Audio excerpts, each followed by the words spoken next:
차영TV 차영 인사드립니다. 앞에 이제 띄워놓으면 번역이 아실 거예요. 자, 모하비 SCR 달려있는 DPF 달려있고 SCR 달려있습니다. 2018년식, 19년식 그 사이 모델인데요. 스캐너상은 이제 2019년식으로 나오더라고요. 이제 차단 한번 읽으면. 우선은 SCR 쪽에서도 지금 도칭 인젝터가 안 된다 그래가지고 그것도 이제 문제가 있어서 계속 봐야 되는데, 현재 그 DPF 쪽에서는 이제 운행을 30분, 그러니까 20분에 30분 이상 하면은 체크볼이 점등이 돼요. 이제 DPF 이제 효율 저하해가지고 이제 체크볼이 점등됩니다. 그래서 저희가 이제 DPF도 이제 간기 재생도 해보고 여러 가지 해봤는데 그 당시만 괜찮고 또 30분 운행하면 똑같아. 그래서 저희가 이제 전단 같은 경우는 이제 열어보기가 이제 힘드니까 내시경을 봐도 되는데, 후단을 열어보니까 DPF가 이런 식으로 녹아서 교환을 합니다. 자, 보세요. 이거 신품이고 요거는 이제 부품인데, 자, 안에 보이시나요? 녹아가지고, 자, 한번 이게 불 비치면 좀 더 잘 보이려나 모르겠네요. 자, 안에 보이시죠? 시커멓게 지금 녹아 있는 거, 이 후단이에요. 자, 그 다음에 신품은 여기 보시면은, 자, 하얀 건 종이에요. 스티커 신경 쓰지 마십시오. 하얀 거는 깨끗하죠. 남바도 써 있고 저런 식으로 깨끗해요, 담채가. 자, 이 녹았다는 얘기는 이 안에 보면 다시 붙여? 오케이. 이 녹았다는 얘기는 뭐냐면 그거예요. 제가 이제 하고 싶은 얘기는 뭐냐면, 이상이 있으면 뭐 교체하거나 아니면은 그쵸? 뭐 이상이 없다 그러면 클리닝만 하시든지 뜯어서, 아니면 안 뜯고 탈착을 해서 클리닝만 하시면 되거든요. 근데 이렇게 녹은 거는 안 돼요. 교체를 해야 됩니다. 교체를 하는데 뭐 예를 들어서 뭐냐면은 뭐 인터넷 보시면은 뭐 이 DPF 남바마다 이제 가격은 차이는 나겠지만은 재생인지 중고인지 모르겠지만 인터넷에 보면은 뭐 40몇만 원 나와 있는 것도 있고 그렇더라고요. 이건 이제 신품인데 이 센서까지 이제 다 하게 되면은 대략 한 130에서 140만 원 정도 나오더라고요.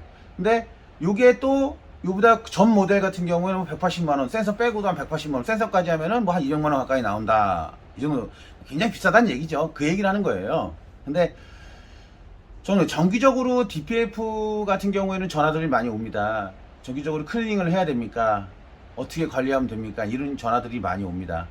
그러니까 대부분 이제 클리닝 하면 이제 클리닝 가격만 물어보시고 이제 대부분 끊으시는데, 저는 제가 이제 항상 하는 얘기가 뭐냐면은, 왜 클리닝을 하시려고 그러죠? 뭐 때문에 그러시죠? 그걸 먼저 물어보거든요.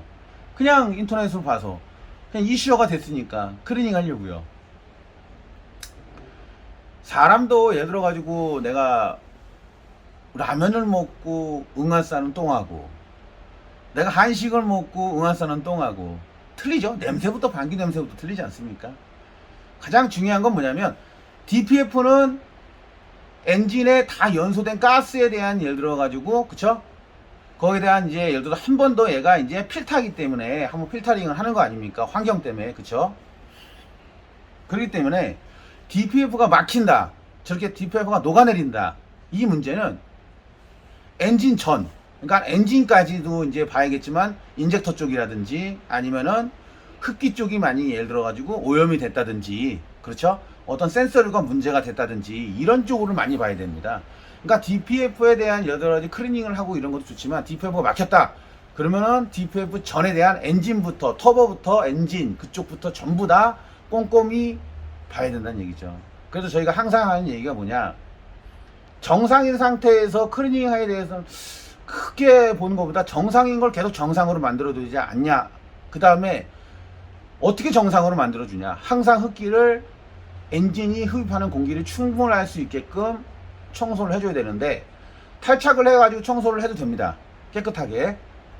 그렇지만 대부분 여기 영상 보시면 아시겠지만 흡기 청소는 많이 하셔요. 그런데 흡기에 뭐 에어클리너 통과해서 에어플러스 통과해가지고 어디로 갑니까? 터보로 가죠? 터보에서 파이프 타고서 인터쿨러로 갑니다. 그 다음에 다시 또 파이프 타고 와가지고 흡기다기관 쪽으로 해서 이제 유입이 되는데, 흡기다기관만 맨날 청소해봐야 될 일이 아니란 얘기죠. 그래서 제가 이 전 양상도 뭐 물건 팔아먹고 케미칼 팔아먹으려는 게 아니고 리바이브라는 제품으로 해가지고 국산도 있어요. 그래서 흡기 쪽에다가 뿌려서 인터쿨러 정도, 인터쿨러라든지 흡기 파이프 라인도 깨끗이 청소를 해줘야 된다는 얘기예요. 정기적으로요. 그런데 흡기 청소를 다 뜯어서 청소하시면 좋겠지만은 거기까지 뜯어서 청소하시는 데는 웬만한 업소에는 없을 겁니다. 그렇기 때문에 케미칼이 필요하다는 얘기고요. 두 번째는 우리가 흡기 청소를 깨끗이 청소했어요. 좋다 이거예요. 뜯어서 다 깨끗이 청소했어요. 그래도 똑같이 2만 3만 되면 3만 되면 똑같이 낍니다. 딱딱하지만 않을 뿐이지 양은 똑같이 껴요. 그렇기 때문에 저희가 항상 제가 많이든 15,000끼든 한 번씩 약을 뿌려서 깨끗이 청소하시는 게 낫다. 그리고 나서 내 세월이 지나서 너무 많이 예를 들어 많이 꼈을 때는 탈착을 청소하는 게 낫다. 이런 식으로 저희가 이제 계속 이제 손님들 오시면은 이제 브리핑을 많이 하죠. 그리고 더 중요한 건 뭐냐면요. 연소실에 예를 들어 가지고 온도를 낮추는 게 중요합니다. 그래서 두 가지. 가장 이제 엔진의 꽃이죠. 중요한 거는 뭐냐면 엔진 오일은 당연한 거고요. 냉각수겠죠. 그 냉각수 관리 잘 하셔야 됩니다. 5년에 한 번씩 교환하시고 교환할 때도 어설픈 것보다 확실하게 그렇죠. 정제를 해가지고 정제해서 확실하게 교환해야 된다는 얘기고요. 엔진 오일도 좋습니다. 뭐 저렴한 거를 넣으셔도 되고 고급을 넣으셔도 상관없습니다. 그렇지만 저렴한 거를 넣으신다고 해가지고 잘못된 거는 아닌데 그 저렴한 오일을 만약에 가성비 나오는 저렴한 오일을 넣게 되면 키로수도 저렴하게 가야 된다는 얘기죠. 조금 짧게 성능이 안 나옵니다. 오일 온도가 특히 여름에 많이 급격하게 올라가면 자기 점성을 떨어뜨려요. 그러니까 OW30을 넣어도 30이 100도대에서 흔들린 점도인데 온도가 급격하게 너무 많이 올라가니까 자기 점도 30의 점도를 잊어버리기 때문에 묽어지겠죠. 그만큼 오일이 많이 넘어가서 어떻게 되겠습니까? DPF에서 2차 연소될 때 이 DPF 담체를 저렇게 녹일 수가 있는 거예요. 연료 갖고는 저렇게 녹일 수가 없습니다. 웬만해서는요. 진짜 분화전 연소 일어나지 않는 이상은요. 그런데 인젝터가 막 쏘지 않은 이상은 저렇진 않아요. 근데 이 엔진 오일이 넘어가서 불이 붙으면은 연료보다는 더 높은 온도에서 불이 붙습니다. 그러면은 이 담체가 버틸 수가 없는 거죠. 저렇게 녹아내립니다. 그렇죠?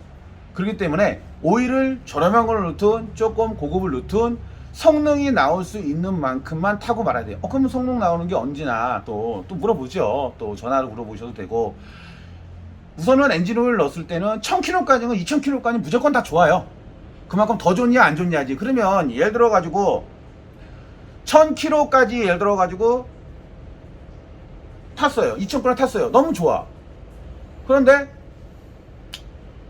이게 5000이 되고 4000이 되면 이제 시끄러우기 시작합니다. 그런데 좀 저렴한 거는 조금 더 빨리 시끄러워지고요. 간단하게 생각하시면 돼요. 조금 내가 고급을 넣었다고 하면 성능이 나오는 걸 넣었다고 하면 그 시끄러운 게 조금 더 오래 갑니다. 그러면 내가 평균적으로 2000까지 그 좋은 그 부드러운 걸 갖다가 느꼈지 않습니까? 그러면 4000이 됐든 5000이 되면서부터 소리가 칼칼하고 차가 안 나가고 RPM만 올라가고 뭔가 그 부드러운 부분이 없어졌다 그러면 얼른 교환을 하셔야 된다는 얘기죠.